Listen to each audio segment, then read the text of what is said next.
ಅದೇನಿದೆ ಇವನು ಇಲ್ಲಿಂದ ಒಂದು ಹೆಜ್ಜೆ ಮುಂದಕ್ಕಿಟ್ರೆ ಅಥವಾ ತಪ್ಪಿಸ್ಕೊಳಕ್ ಟ್ರೈ ಮಾಡಿದ್ರೆ ದುಷ್ಯಂತ್ ಮನೆಗೆ ಹೋಗಿ ಆ ರೈಫಲ್ ತಗೊಂಡ್ ಬಾ. ಇವನ್ನ ಇಲ್ಲೇ ಸಾಯಿಸಿ ಹೂತಾಕ್ಬೇಡ. ಇದಕ್ಕೆ ನಾನು ಬರಲ್ಲ ಅಂದಿದ್ದು. ನೀವ್ ಹೇಳಿದ ಕೆಲಸ ಮಾಡ್ಬೇಕು, ಇಲ್ಲ ಅಂದ್ರೆ ಕೋವಿ ತಗೊಂಡು ಸುಟ್ಬಿಡ್ತೀರಲ್ಲ. ಬದುಕಿದ್ರೆ ಅದ್ಯಾರೋ ಮೆಂಟ್ಲು ಗಂಟು ಹಾಕ್ಬಿಡ್ತೀರಾ. ನೀವು ಕೊಡೋ 10 ಲಕ್ಷ ನನ್ನ ತಂಗಿ ಮದ್ವೆಗೆ ಅಷ್ಟೇ. ದುಡ್ಡಿಲ್ಲ ಅಂದ್ರೆ ನನ್ನ ತಂಗಿ ಮದ್ವೆ ಇನ್ನೊಂದು 4 ವರ್ಷ ಲೇಟ್ ಆಗತ್ತೆ ತಾನೇ, ಪರವಾಗಿಲ್ಲ. ಆಮೇಲೆ ಮಾಡಿಸ್ಬಿಟ್ಟು ನಾನು ಆರಾಮಾಗಿರ್ತೀನಿ. ನಿಮ್ಮ ಸಾವಾಸ ಮಾತ್ರ ಬೇಡಪ್ಪ ನಂಗೆ. ನೋಡಿ, ಜೋಬಲ್ಲಿ 100 ರೂಪಾಯಿ ಇದೆ, ತಗೊಂಬಿಟ್ಟು ನನ್ನ ಬಿಟ್ಬಿಡಿ ಪ್ಲೀಸ್. ಏನು ಬಿಡಲ್ವಾ? ಸರಿ ಆಯ್ತು, ಒಂದೇ ಸಲ ಸಾಯಿಸ್ಬಿಡಿ. ಏನು ಬಸ್ ಹೋಗ್ಬಿಟ್ಟು ಗನ್ ತಗೊಂಬನ್ನಿ. ನಾನು ಇಲ್ಲೇ ನಿಂತಿರ್ತೀನಿ, ತಗೊಂಬಂದು ನಿಮ್ಮ ಡ್ಯಾಡಿ ಕೈಲಿ ಕೊಡಿ. ಹಂಗೆ ನನ್ನ ಗುರಿ ಢಮ್ ಅಂತ ಸಾಯಿಸ್ಬಿಡ್ಲಿ ಒಂದೇ ಸಲ. ಲೋ ಸಂಜು, ಯಾಕೋ ಇಷ್ಟೊಂದು ಬೇಜಾರಾಗ್ತೀಯ? ಇಷ್ಟೇನಾ ನಿನ್ನನ್ನು ಅರ್ಥ ಮಾಡ್ಕೊಂಡಿರೋದು? ಈಗ ನಿನ್ನ ಜಾಗಕ್ಕೆ ಬೇರೆಯವ್ರನ್ನ ಕರ್ಕೊಂಬಂದ್ರೆ ನಿನ್ನನ್ನು ಮಿಸ್ ಮಾಡ್ಕೊಳ್ತೀನಿ. ಅರ್ಥ ಮಾಡ್ಕೊಳ್ಳೋ, ಇದೆಲ್ಲ ಆಸ್ತಿ ಗೀಸ್ತಿಗೆ ಮೀರಿದ ಭಾವನೆ ಕಣೋ. ಈ ಭಾವನೆ ಗಿವನೆ ಎಲ್ಲ ನಮ್ಮ ಹತ್ರ ಬೇಡ ಸ್ವಾಮಿ. ನನಗೂ ಅಪ್ಪ ಅಮ್ಮ ತಂಗಿ ಎಲ್ಲರೂ ಇದ್ದಾರೆ. ನಾನು ಅಲ್ಲಿಗೆ ಹೋಗ್ಬೇಕು. ಯಾಕೋ ನೀವು ಹೇಳ್ತಿರೋದು ನೋಡಿದ್ರೆ ನಾನು ಇಲ್ಲಿ ಪರ್ಮನೆಂಟ್ ಆಗಿ ಇರಿಸ್ಕೊಳ್ಳೋ ಥರ ಇದೆ. ಸಂಜು, ಮದುವೆ ಆಗಿ ಆಸ್ತಿ ಕೈ ಸಿಗೋರು ಸುಮ್ಮನೆ ಇರು ಅಂತ ಹೇಳಿರ್ಲಿಲ್ವಾ? ಅಲ್ಲಿವರೆಗೂ ಅದ್ರ ಮನೆಯವ್ರ ತರ ಇರೋ. ನೋಡು, ಆಸ್ತಿ ಕೈಗೆ ಬರಕ್ಕೆ ನಿನ್ಗೊಂದು ಹೆಂಡತಿ ಇದ್ದಾಳೆ ಅಂತ ತೋರಿಸ್ಬೇಕು ಅಷ್ಟೇ. ಅದಕ್ಕೊಂದು ಹುಡುಗಿ ಬಂದು ಹೋಗ್ತಾಳೆ, ಸ್ವಲ್ಪ ಅಡ್ಜಸ್ಟ್ ಮಾಡ್ಕೊ. ಎಲ್ಲ ಒಂದಿನದ ಮ್ಯಾಟ್ರು. ಆಮೇಲೆ ಅವಳು ಯಾರೋ, ನೀನ್ ಯಾರೋ, ನಾವ್ ಯಾರೋ.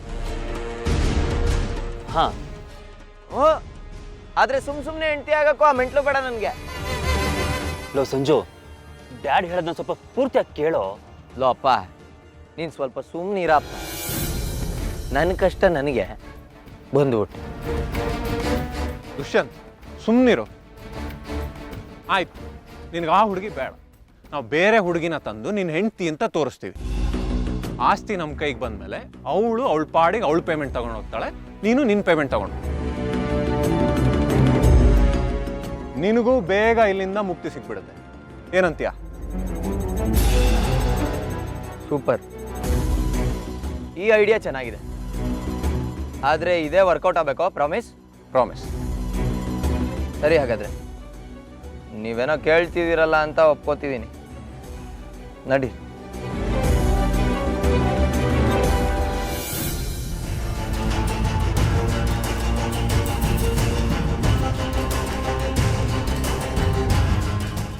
ಆಡು ಆಡು ಮಗನೇ, ಇನ್ನು ಎಷ್ಟು ದಿನ ಆಡ್ತೀಯ?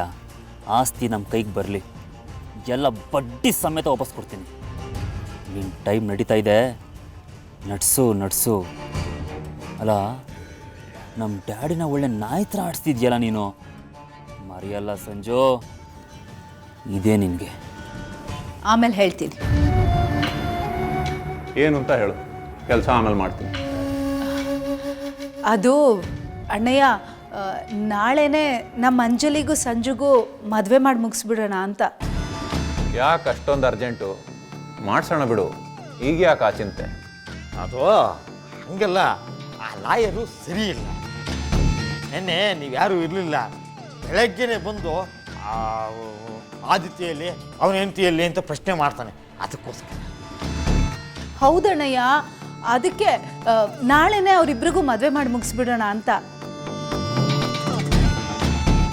ವಿಷಯ ಏನು ಗೊತ್ತಾ?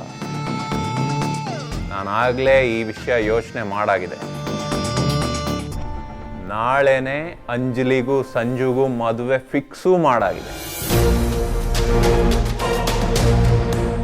ನನಗೂ ಆಸೆ ಇದೆ ಅಲ್ವೇನಮ್ಮ, ನಮ್ಮ ಅಂಜಲಿ ಮದುವೆ ನೋಡಬೇಕು ಅಂತ. ಈ ಆಸ್ತಿ ಗೀಸ್ತಿ ಎಲ್ಲ ನೆಕ್ಸ್ಟು. ನೀನು ಅಂಜಲಿ ನನಗೆ ಇಂಪಾರ್ಟೆಂಟ್. ಅಣ್ಣಯ್ಯ, ನಿನ್ನಂಥ ಅಣ್ಣನ ಪಡೆಯೋದಕ್ಕೆ ನಾನು ಎಷ್ಟು ಜನ್ಮದ ಪುಣ್ಯ ಮಾಡಿದ್ನೋ ಏನೋ. ನಾಳೆ ಬೆಳಿಗ್ಗೆ ಬೇಗ ಪುರೋಹಿತ್ರಿಗೆ ಬರ ಹೇಳ್ತೀನಿ, ಸಿಂಪಲಾಗೆಲ್ಲ ಮಾಡಿ ಮುಗಿಸ್ಬೇಡ.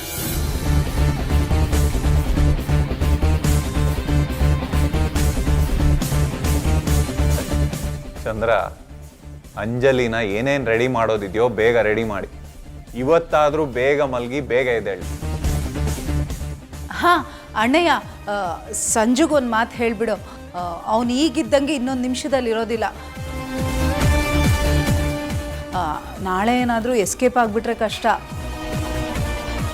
ಕರೆಕ್ಟ್, ಈಗಲೇ ಹೋಗಿ ಹೇಳ್ತೀನಿ.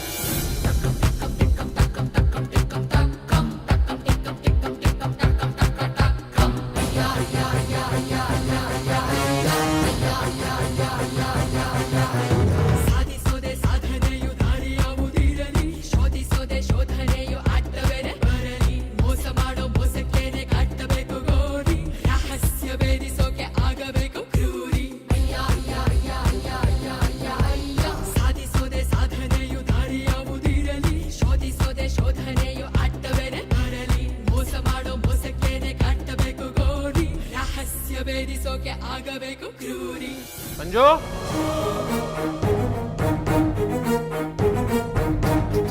ಸಂಜು, ಎಷ್ಟಾರು ಬಡ್ಕೊಂಡು ಸಾಯಿರಿ, ನನಗೆ ನಿದ್ದೆ ಬಂದಿದೆ. ಡೀಪ್ ಸ್ಲೀಪಲ್ಲಿ ಇದ್ದಾನೆ ಸಂಜು. ಸಂಜು ಆಗ್ಲೇ ಮಲ್ಕೊಂಡ್ಬಿಟ್ಯಾ? ಏನು ಹುಡುಗನಪ್ಪ. ಗುಡ್ ಬಾಯ್, ನೀನು ನಿದ್ದೆ ಮಾಡಿದ್ದೇ ಒಳ್ಳೇದಾಯ್ತು.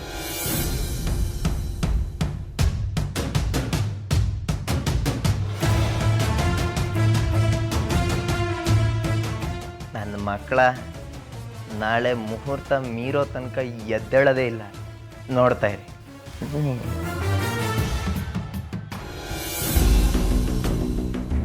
ಡ್ಯಾಡ್, ನಿಮ್ಮ ಹತ್ರ ಮಾತಾಡಬೇಕು. ಹೇಳು ಮಗನೇ. ತುಂಬಾ ಸೀರಿಯಸ್ ಮ್ಯಾಟ್ರು ಡ್ಯಾಡ್. ನೀವು ನಂಬ್ತಿರೋ ಇಲ್ವಾ ಗೊತ್ತಿಲ್ಲ, ಅದಕ್ಕೆ ನಾನು ನಿನ್ನ ಮಾತು ನಾನು ಯಾವತ್ತು ನಂಬಿಲ್ವ ಮಗನೇ. ನಿನ್ನ ಮಾತು ನಂಬ್ದೆ ಇನ್ಯಾರ ಮಾತು ನಂಬಲಿ? ಸುಮ್ಮನೆ ಯಾರ್ಯಾರೋ ನಂಬ್ತಾ ಇದ್ದೀರಾ ಡ್ಯಾಡ್. ಬೆನ್ನಿಗೆ ಚೂರಿ ಹಾಕೋನ ಜೊತೆಲೆ ಇಟ್ಕೊಂಡಿದ್ದೀರಾ. ಏನು ಹೇಳ್ತಿದ್ಯಾ ದುಷ್ಯಂತ್? ನಿಮ್ಮ ತಂಗಿ ವಿಷಯ. ಎಸ್ ಡ್ಯಾಡ್, ನಿಮ್ಮ ತಂಗಿ ಬಗ್ಗೆನೇ ಹೇಳಕ್ ಬಂದಿದ್ದೀನಿ. ನಿಮ್ಮ ಅತ್ತೆ ಬಗ್ಗೆನಾ? ಅತ್ತೆ ಅಂತ ಮರ್ಯಾದೆ ಕೊಡೋಕೆ ಅದನ್ನ ಅವ್ರು ಉಳಿಸ್ಕೊಂಡಿಲ್ಲ ಡ್ಯಾಡ್, ಉಳಿಸ್ಕೊಂಡಿಲ್ಲ. ಏನಾಯ್ತು? ಯಾಕೆ ಹೀಗೆಲ್ಲ ಮಾತಾಡ್ತಿದ್ಯಾ? ಮತ್ತೇನೇನು ಡ್ಯಾಡ್, ಮತ್ತಿನ್ನೇನು? ನಿಮ್ ಬುಡಕ್ಕೆ ಬಾಂಬ್ ಹಾಕಕ್ ಸ್ಕೆಚ್ ಆಗ್ತಾ ಇದ್ದಾಳೆ ನಿಮ್ ತಂಗಿ. ಅಂದ್ರೆ ಏನು ಅಂತ ಸರಿಯಾಗಿ ಬಿಡಿಸೇಳು. ಸಂಜುಗೆ ಅಂಜಲಿನ ಕೊಟ್ಟು ಮದುವೆ ಮಾಡಿದ್ರೆ ಅರ್ಧ ಆಸ್ತಿ ಚಿಕ್ಕಮ್ಮನ ಕಂಟ್ರೋಲ್ಗೆ ಬರುತ್ತೆ. ಆಮೇಲೆ ನಿಧಾನವಾಗಿ ಸಂಜುನ ಒಳಗೆ ಹಾಕೊಂಡ್ರೆ ಪೂರ್ತಿ ಆಸ್ತಿಯನ್ನು ಅನುಭವಿಸ್ಬೋದು ಅಂತ ನೀನು ತಂಗಿ ಗಂಡ ಇಬ್ರು ಸ್ಕೆಚ್ ಹಾಕ್ತಾ ಇದ್ರು. ಡ್ಯಾಡ್, ಇಡೀ ಆಸ್ತಿನ ಒಳಗೆ ಹಾಕೊಂಡು ನಮ್ಮನ್ನ ಬೀದಿ ನಿಲ್ಸೋ ಸ್ಕೆಚ್ ಹಾಕ್ತಾ ಇದ್ದಾರೆ ಡ್ಯಾಡ್, ಸ್ಕೆಚ್ ಹಾಕ್ತಾ ಇದ್ದಾರೆ. ನಮಗ್ ಹರಾಮ್ ಕೆಲಸ ಮಾಡೋರ್ನ ನಮ್ ಮತ್ತೆ ಅಂತ ಹೇಳ್ಕೋಬೇಕಾ? ಅದಕ್ಕೇನಾ ಚಂದ್ರ ನಾಳೆನೇ ಮದುವೆ ಮಾಡ್ಕೊಡಿ ಅಂತ ಹಿಂದೆ ಬಿದ್ದಿರೋದು? ಅಂದ್ರೆ ಸಂಜು ಅಂಜಲಿನ ಮದುವೆ ಆದರೆ ನಾವು ಕೇರ್ ಆಫ್ ಫುಟ್ಪಾತ್ ಆಗೋದು ಪಕ್ಕ ಅಂತ ಆಯ್ತು. ಕನ್ಫರ್ಮ್ ಈಗ ಮಾಡ್ತೀನಿ. ಯಾರು ಮನೆಯಿಂದ ಆಚೆ ಹೋಗ್ತಾರೆ ನೋಡ್ತಾ ಇರು. ಡ್ಯಾಡ್, ಅವಳನ್ನ ಫ್ಯಾಮಿಲಿ ಸಮೇತ ಈ ಮನೆಯಿಂದ ಆಚೆ ಹಾಕ್ತೀನಿ. ಹೇಗೆ ಡ್ಯಾಡ್? ನೀವೇನಾದ್ರೂ ಹಾಗೆ ಮಾಡಿದ್ರೆ ನಿಮ್ ತಂಗಿ ಆಕಾಶ ಭೂಮಿ ಒಂದ್ ಮಾಡ್ಬಿಡ್ತಾಳೆ ಅಷ್ಟೇ. ನಾಳೆ ಮದುವೆ ಮಾತುಕತೆ ಆಡಕ್ಕೆ ಶಾಸ್ತ್ರಿಗಳು ಬರ್ತಿದಾರಲ್ಲ, ಅಲ್ಲೇ ಬಿಡ್ತೀನಿ ನನ್ನ ಹೊಸ ಬಾಣ. ಎಲ್ಲಿಂದ ಬಂದು ಚುಚ್ತು ಅಂತ ಗೊತ್ತಾಗಬಾರ್ದು.